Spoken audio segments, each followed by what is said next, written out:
So here we are looking at my laptop. And what we're going to be doing is creating an image today. So let me go ahead and show you where we're going to start off. Okay, so this is Canva. If you've never seen Canva before, I highly recommend it. It is a fantastic way to create blog post graphics, wallpapers, ebooks, social media icons, Pinterest graphics, you name it. It is a great way of creating content, imagery content, visual content that you can use across your social media sites and on your blog. So I'm going if I can actually, can I do this? Yes, I can. Oh, I can actually, is that better? Can you see a bit better now? Try to make it a little bit bigger. There we go. Okay, so what you're going to do when you want to create one of these images for using to promote a bit.ly link on your Periscopes is you are going to first of all go to bit.ly, bit.ly.com you go to, and what you want to do is put your URL into this box here at the top, and then just press return. And what it will do is it will give you a bit.ly a link. Now sometimes those bit.ly links, normally the bit.ly links look a bit more like this, so it might be like bit.ly/IXYUA54, not that useful, not that easy for people to remember. So there will also be a way for you to customize it. And today we're going to use the customized link from my latest blog post, which is about how to prioritize when you're feeling completely overwhelmed with your to-do list. And the bit.ly link for that page on my site is bit.ly/how to prioritize. Okay, so you want to go ahead and do that, and then just copy and paste that and put it to one side because you're going to use that in a minute. Let's go back to Canva for a second. Amazing, I didn't know you could amend them. Yes, you can. You can customize those links. When you first put it in, there'll be a little, on the right hand side of the page, there's a little button that says customize, and you can go ahead and type in whatever you like. There are sometimes other people will have it, so you can't use it, but keep going till you find something that's really useful. Just gonna switch off those lights because they're a bit distracting. Okay, so now we're gonna go ahead and create our page. So where I want you to go is to desktop wallpaper, which is here. And when you click on that, it's gonna take you to a page a bit like this. And this is what you're gonna be creating today, or this is what I'm gonna show you how to create. This is the actual promo page that I use to promote the how to prioritize when you're overwhelmed post on my blog. And the reason I drive people there is because it's my latest post. There is also a freebie that you can download, which is like a worksheet that you can use to help you prioritize. And so I use that to drive people to that, and there's an email capture so people can join my newsletter, and hopefully I can send them loads more of the free stuff that I create. So I'm going to show you how to go ahead and create one of these. So the first thing you do normally when you click on desktop wallpaper is you're going to get a blank screen like this one, okay? And we're going to go ahead and add a backdrop. So that's the background. Now you can, in Canva, you can choose one of the Canva backgrounds, which are just here, and they have loads of free backgrounds that you could use. You could use something like this. Let me just get rid of these boxes because I'll show you those later. You could have just a very simple background like this. These are all the ones that I'm clicking on. All of these are all free. You could just have plain black. All of these are free, okay? But what I'm going to do, I'm going to delete those, is I'm going to use an uploaded image. And to upload one of your own images, you just go to the very bottom one here. It says uploads. And I've got a number of stock photos that I've used that I'm going to pick one of those today to show you. And it's this one here. So, so here we are with our stock photo, and all you're going to do is drag these corners out, very easy, until the image is filling the page, okay? That's how we're going to do that. The next thing I'm going to do is add a filter. Now down here, you can see there's filter, crop or copy. I'm going to click on filter, and I generally use the same filter for all of my images for consistency. So I'm going to go ahead and apply that. It just lightens it up a little bit, makes the background a little bit lighter. You don't have to do that, obviously. Right, the next thing I want to do is add in an image that shows people who I am. So when they first come onto my scopes, they can see that it's me. So I am going to go ahead and do another upload, and I've got all of my images already loaded in Canva, and they're all in folders, and I'm going to go ahead and find one right now that I like. Here we go, it's the circle. This is the image that I use across all of my social media sites. It's on my website. I like to use it for consistency. So there, all I'm doing is dragging it, making it the right size. I'm just going to pop it there just for now. Okay, now I'm going to add in some text by clicking on the text link here. And I'm going to add a subheading, which is just quite a nice size to add my name. And I'm literally just going to type in my name, Michelle Reeves. And I'm going to use Control and A to highlight that, and then using the pick a color element.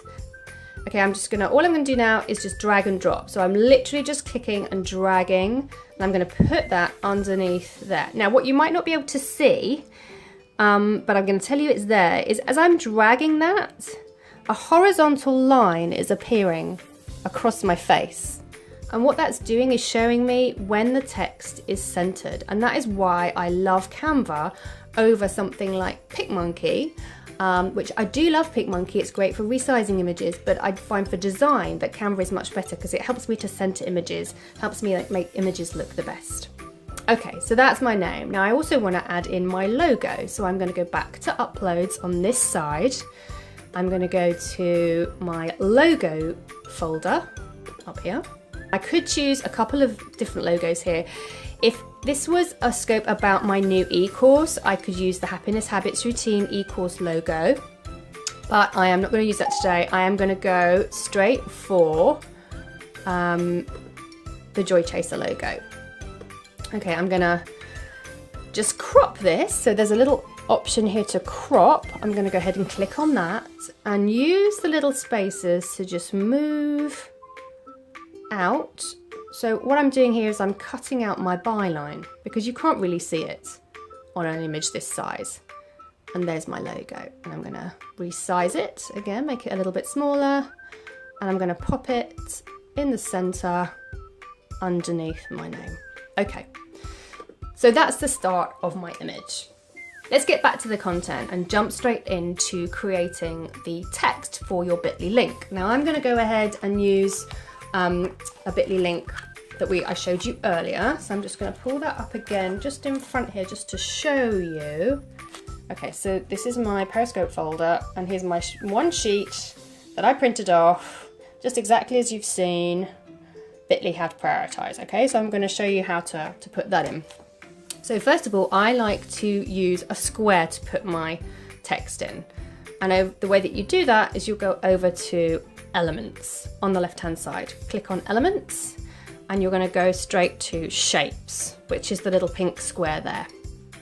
And that pulls up loads of different free shapes that you can use. I'm going to go for this square, and it brings me up a square in my brand color actually, but I'm not going to use my brand color today. So I am going to click on the little red circle at the top here, which says pick a color, and I'm just going to go for white and just make it a white square.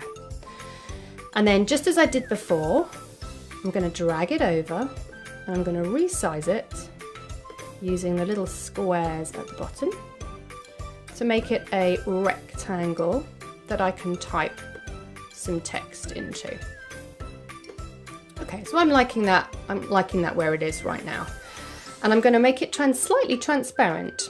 So in order to do that, so that you can see this nice picture of the phone a bit more in the background, I'm going to click on this little arrow that's right here. And it brings up the option to make it slightly transparent. You click on that, and you can make it completely transparent. I usually go for about 50%. So there we go. So we've now got our semi-transparent box, and we're going to type into that box. So we're going to go back over here to text, click on that, and click add subheading. Now you could go ahead and use any of these free styles. Some of them are amazing. They just pop straight up.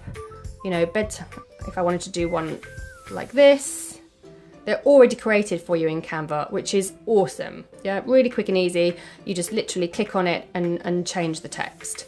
but I'm not going to go and do that today. I'm going to just literally make it nice and simple and add in some text. Okay, let's move that text where we want it to be. Right in the center using the guidelines.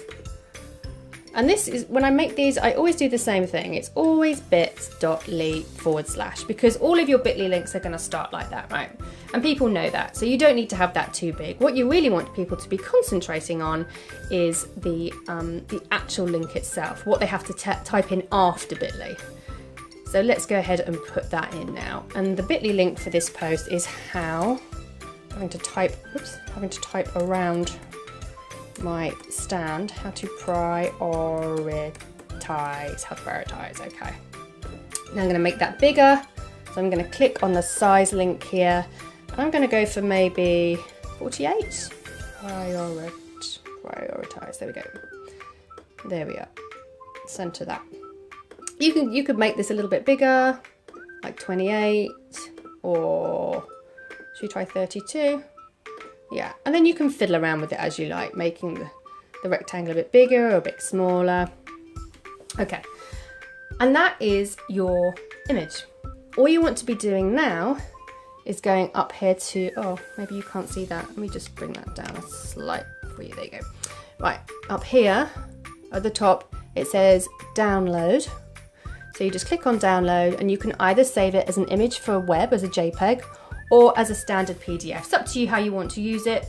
I generally save them as a JPEG so I can use them again. I keep all of these images in a folder on my laptop so I can pull them up if I want to refer to them in a scope. I also print them off as paper copies, and I keep them in my Periscope folder. So I have a Periscope file that I keep my Periscope script in, so that, you know, if I get brain freeze and I can't remember what I normally say, I can just refer to it. I put all my freebies, copies of all my freebies in it, and I put copies of my Periscope images in there too, so it's always to hand, and I can take it with me if I'm going to be out and about for the day and I fancy doing a quick scope. I can do it then too. Okay, so just one more thing to mention on this is around the design. I tend to use the same design for all of my bit.ly link images, and the reason I do that is because once somebody has seen the image once, they're going to know that this is kind of me and this is how I show these links. If I change the design every time, people are going to be looking at the design rather than focusing on the link. And what I really want people to do is focus on the link, because I want them to go to that link. Yeah, that's the place that I want people to go to.